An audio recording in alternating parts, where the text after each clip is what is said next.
In the annals of history, few figures capture the imagination as vividly as the medieval knight.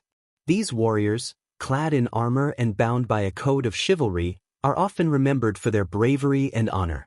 However, the reality of their existence was far more complex and, at times, brutally violent. Beneath the polished armor and noble titles lay a world where warfare was savage, justice was merciless, and the suffering inflicted upon enemies was beyond modern comprehension. In this video, we will peel back the layers of romanticism to reveal the darker side of knighthood, where the glint of a sword often meant unimaginable suffering for their enemies.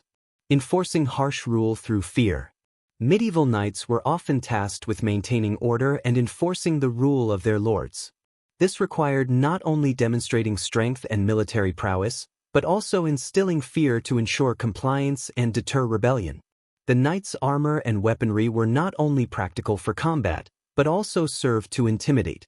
The sight of a fully armored knight, with a face obscured by a fearsome helm, could strike terror into the hearts of peasants and enemy soldiers alike.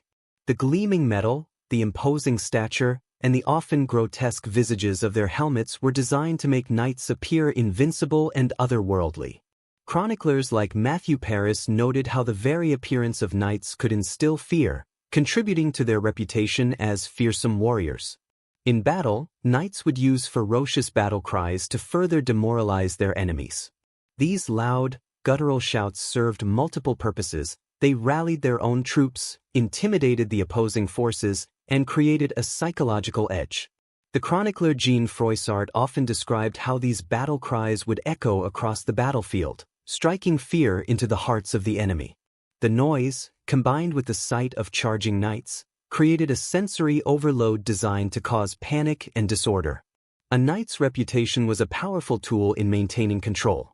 Stories of their ruthlessness in battle and their brutal treatment of prisoners would spread far and wide, ensuring that their enemies and subjects knew the consequences of defiance. Knights who earned a reputation for being particularly merciless, such as the Black Prince, Edward of Woodstock, used this to their advantage. The chronicler Froissart recorded numerous instances where the mere threat of facing such knights would lead to surrenders and capitulations without a fight. Knights employed various tactics to demoralize their enemies and spread panic. One effective method was the strategic use of terror during and after battles. This included not just killing, but mutilating the bodies of fallen enemies to leave a gruesome display for the survivors. The psychological impact of such sights was profound. Knights would also participate in public punishment of criminals and rebels. Floggings, amputations, and other forms of corporal punishment were common, and were typically carried out in front of large crowds to maximize their deterrent effect. Gruesome battle tactics. Medieval knights employed a variety of gruesome battle tactics to gain an edge over their adversaries. One particularly terrifying method involved the use of war dogs. These trained canines were often unleashed on the battlefield to attack and maim enemy soldiers, causing chaos and fear among the ranks. War dogs were known for their ferocity and loyalty, making them formidable assets in medieval warfare.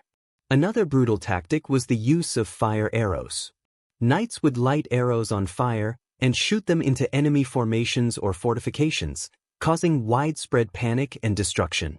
The psychological impact of seeing a volley of flaming arrows descending upon you cannot be overstated. Fire arrows were particularly effective during sieges, where they could set wooden structures ablaze and force the enemy into a state of disarray. Siege warfare itself was a gruesome affair. Knights would surround a fortified city or castle, cutting off supplies, and bombarding the walls with trebuchets and catapults. One of the most infamous siege tactics was the use of diseased corpses as biological weapons. Attackers would catapult the bodies of plague victims over the walls, hoping to spread disease and weaken the defenders. This tactic was documented by contemporary historians like Thucydides, who described similar methods used in ancient warfare. Knights also utilized psychological warfare to intimidate their enemies. One tactic involved displaying the severed heads of enemy soldiers on spikes, or throwing them over the walls of besieged cities. This grisly display served to demoralize the defenders and remind them of the fate that awaited them should they resist. War dogs, fire arrows, and siege warfare were just a few of the many brutal tactics employed by medieval knights.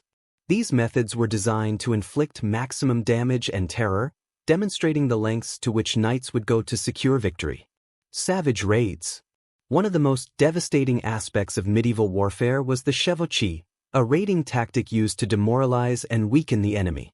Knights would lead mounted raids into enemy territory, targeting villages, crops, and livestock. The goal was to create widespread destruction, forcing the enemy to divert resources and manpower to defend their lands. Chevauchées were characterized by their brutality. Villages were often burned to the ground, and civilians who resisted were killed without mercy. The chronicler Froissart vividly described the destruction wrought by chevauchées during the 100 Years' War, noting the despair and suffering inflicted upon the common people. These raids were designed to disrupt the enemy's economy and sow chaos, making it difficult for them to sustain their war efforts.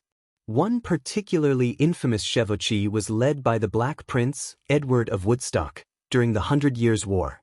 His raids across France left a trail of devastation, with towns and villages left in ruins. Chevauchées were not just about physical destruction, but also psychological warfare. The sight of burning villages and slaughtered livestock would have a profound effect on the morale of the enemy. It was a tactic designed to break the will of the opponent and force them to capitulate. In addition to burning villages and crops, knights on chevauchées would often take hostages for ransom. This practice was a significant source of income for knights and their retainers. The threat of being taken hostage added another layer of fear and insecurity for those living in the path of a chevauchée.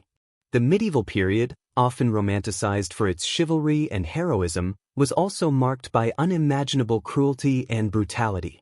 Knights, the epitome of medieval warfare, resorted to terrible methods to defeat their enemies and secure the sovereignty of their kings. From brutal torture techniques to gruesome battle tactics, merciless executions, and savage raids, the lengths to which they went were staggering. As we reflect on these grim aspects of history, it is essential to remember the resilience and fortitude of those who lived through such times. The horrors of medieval warfare remind us of the darker side of human nature and the enduring struggle for power and survival.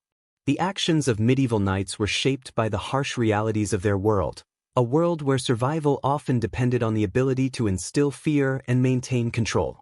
While the chivalric code promoted ideals of honor and bravery, the brutal tactics employed by knights reveal a much darker reality. The romantic image of the knight in shining armor is overshadowed by the grisly methods they used to achieve their goals.